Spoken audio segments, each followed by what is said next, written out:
Hey, this is Brandon from Drum Gear Geek, and we're going to do my first kit run through today.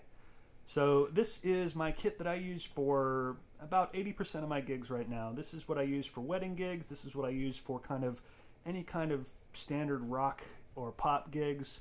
It's a really versatile kit, and I just want to take a little bit of time and step through what we have here. So the core of the kit is a Ludwig Signet 105. This is a really interesting kit that Ludwig made for a few years and they stopped making. I absolutely love them. I'm trying to find as many of these drums as I can. They're not in production anymore, but I really love them. They are US maple, 100% maple shells. They have this really cool outer ply that you can see here that has a vertical grain on it. It's kind of really similar to what Sonora is doing with a lot of their finishes. It's a matte finish too. It's not a glossy finish, which is really neat. This finish is called Alpen Blue. You can see they have these really cute little tiny little badges on there that look like a signet ring, which is where the line gets its name from. And they have these kind of one-piece small little lugs here that you actually put together. You put the drums together yourself. That was part of the deal with them. They came unassembled with the lugs and the hoops disassembled, and you kind of pop the lugs in. There's no screws that are needed to hold the lugs in. They just kind of pop into place, and there you are. The sizes on the kit are really interesting too. The rack tom on this is a 12 by 8.5. The kick is a 20 by 15, which I love. I'm not a big fan of deeper kick drums. 18-inch deep are just no-go for me, and even 16-inch deep I don't love. So this is a 20 by 15, which is a really nice compromise, I think. Then this is a 14 by 14 floor and a 16 by 16 floor, so pretty standard down there.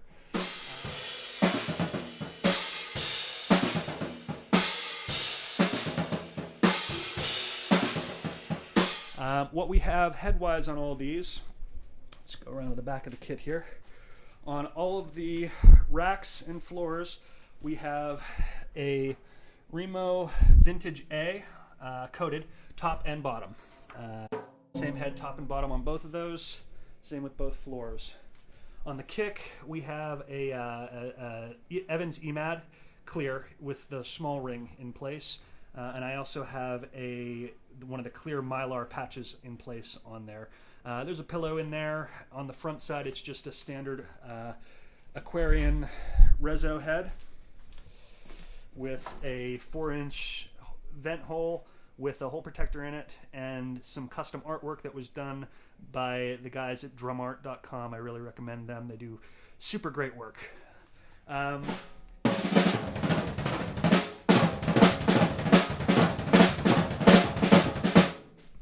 The other parts of the kit that you'll see here.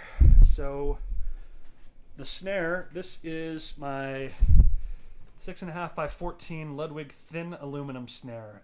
This is my favorite snare right now. This is the very drum that I talk about on the Drum Showroom podcast. So if you haven't heard that yet, definitely go check it out. My friend Dan Radin is doing an amazing job with that podcast, and we talk about this drum for about an hour, so check it out and see what you think about it. Yeah, so it's not a Ludwig snare, it's a Drum Workshop snare. Sorry about that, guys. This is a 6.5 by 14 Drum Workshop thin aluminum.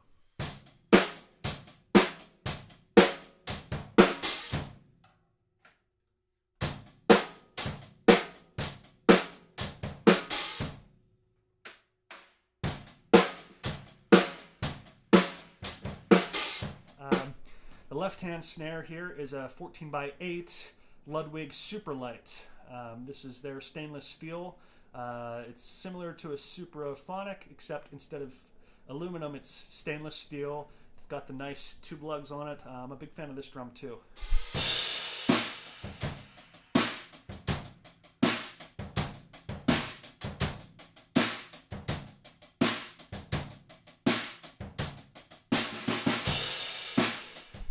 Cymbal-wise, starting from the hats, we have 16-inch Byzance Meinl Extra Dry hi-hats. We have a 19-inch Byzance Meinl Extra Dry Crash with a 6-inch Zildjian A Splash. We have a 21-inch Peista Signature Dry Ride. And then we have a 19-inch Zildjian Carope Crash.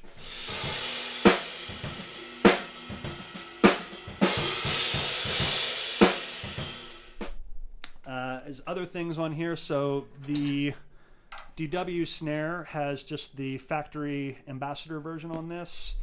Over on the super light, we have, first of all, we have a Dream Scott Pellegrom ReFX kind of crop circle here.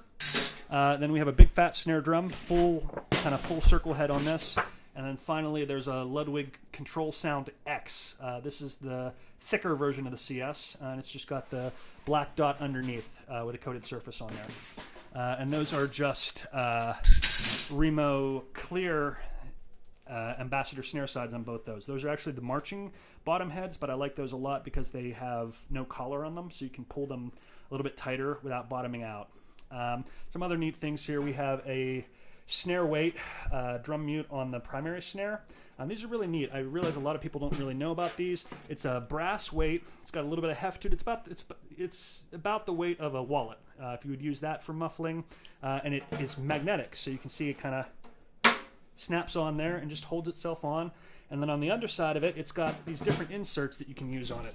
Right now I'm using this kind of really thin, almost velvet insert, and it's magnetic, and it snaps in here, and you can see it just kind of hangs freely. It's really a neat little design, and that just knocks off little overtones.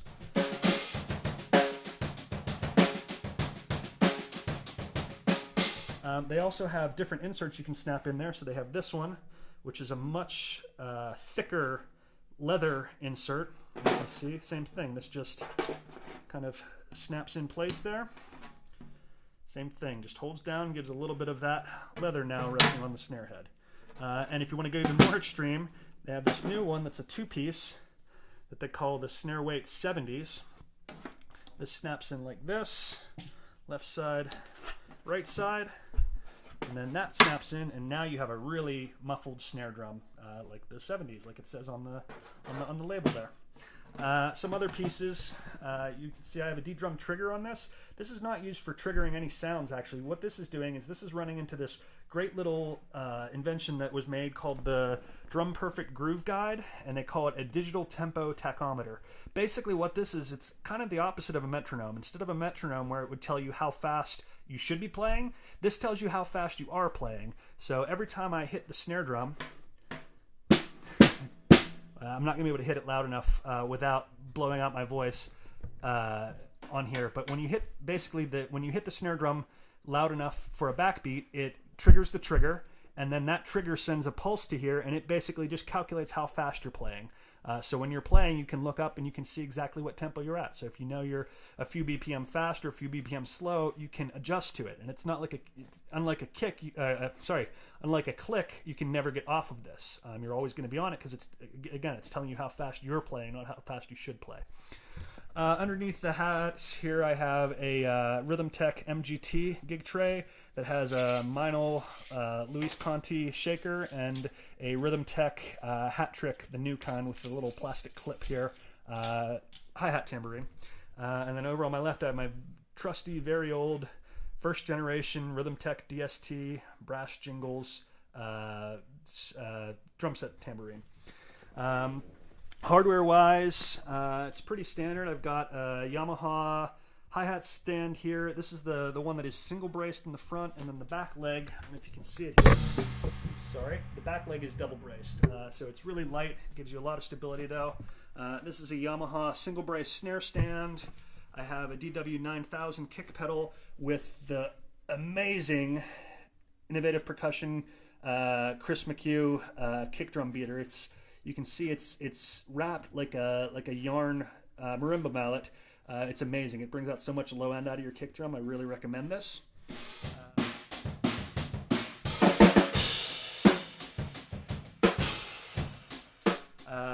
Cymbal stands, I have primarily, I use a lot of the DW flat-based ones. This is a newer one that has the kind of the ratchet lever on it. I also have a first generation one that has the older style kind of T-bar on it, a little bit slightly different wing nuts, a little bit thinner. Neither of these are the ultralight, the aluminum ones. I'll talk about those in a later video. For now, these are kind of the full-size steel ones. And then I also have a DW shell mount cymbal holder on the kick drum here that is holding my ride cymbal. Holding up the rack tom, this is the Dunnett rail consolette. It's great. It just uses a regular tom mount. This one is using the 12.7 millimeter. All the hardware on the Ludwig Signets is 12.7 millimeter, which is similar to DW and Gretsch stuff. So it's great. It just fits, the rail consolette fits into a single tom arm like this, and then it works great. You have a lot of adjustability in terms of lateral movement of the tom, up and down movement of the tom, and it's rock solid. I use this on just about all my kits.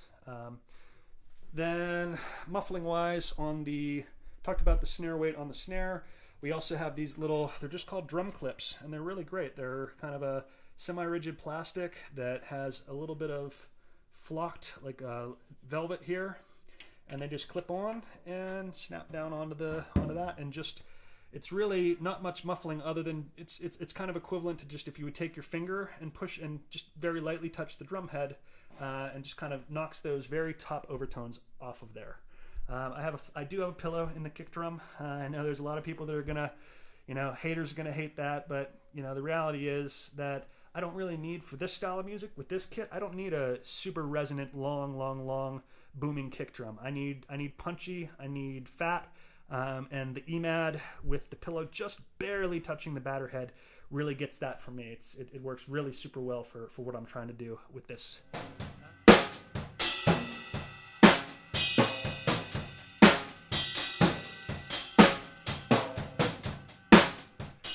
Some other neat things, so you can see the kick drum here. I've got a light set in here. This is something that is really a hit with bands that I play with. This is really, it's just tape lighting from a hardware store, like adhesive back tape lighting, and I just wrap it a couple times inside the drum and then run the cable out through the air vent, and there you go. Then there's a pack down on the bottom here that you can see that controls it, that plugs into the power outlet, and that's all you need for that. And then behind me I have another light source. This is a light bar. It's a one-piece unit. It's just a long LED light bar. It's about 4 feet long, and this is available on Monoprice, actually, the company where I do a lot of my shopping for cables. This particular one, the setting that I have it set for now is sound activated, so every time there's a loud sound, the lights change just slightly. So you can see we're going from red to green. You can't control what the patterns happen, but you can control the sensitivity of it, and it's neat. I just kind of set it for this one and let it run through, and it'll generally pick up the kick drum. It tends to be the loudest sound, so nice little piece there. If you are going to run something like that, I'd really recommend make sure to bring a power strip. This is one of those little things that people don't think about. They're generally not going to be expecting the drummer to bring a bunch of electronics with him. So me, like, I'm running the groove guide, which needs to plug in. I'm running the kick drum tape light, and then I'm running the light bar in the back. So I make sure to bring a nice power strip with me with a long extension cord as well.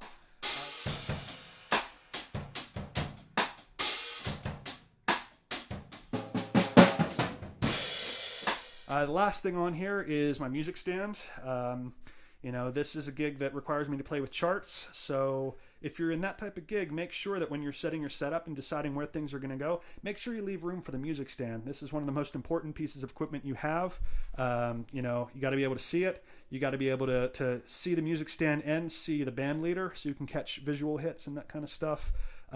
So yeah, just really recommend that. That's one of the first things you set up. When I was putting this kit together, I got the kick in place, I got the snare in place, I got the hi-hats in place. Then the very next thing that I put up was the music stand, so I can make sure that it was in the right spot, that I could see everything that I needed to when it was set up and running. I also used this little Q-Tech wireless battery operated stand light, which is super helpful too, because when you're at gig time, it's not always going to be a nice well lit room, so just make sure you come prepared. That's basically it for this kit. Like I said, this is a pretty standard kit. It's just a kind of 1 up 2 down rock kit with a couple neat little pieces on it, but this kit lets me cover a ton of ground. There's very few kind of rock and pop kind of gigs that I would get called for that this kit wouldn't be able to handle. So yeah, that's my first kit run through. Let me know if you have any questions, and thanks a lot.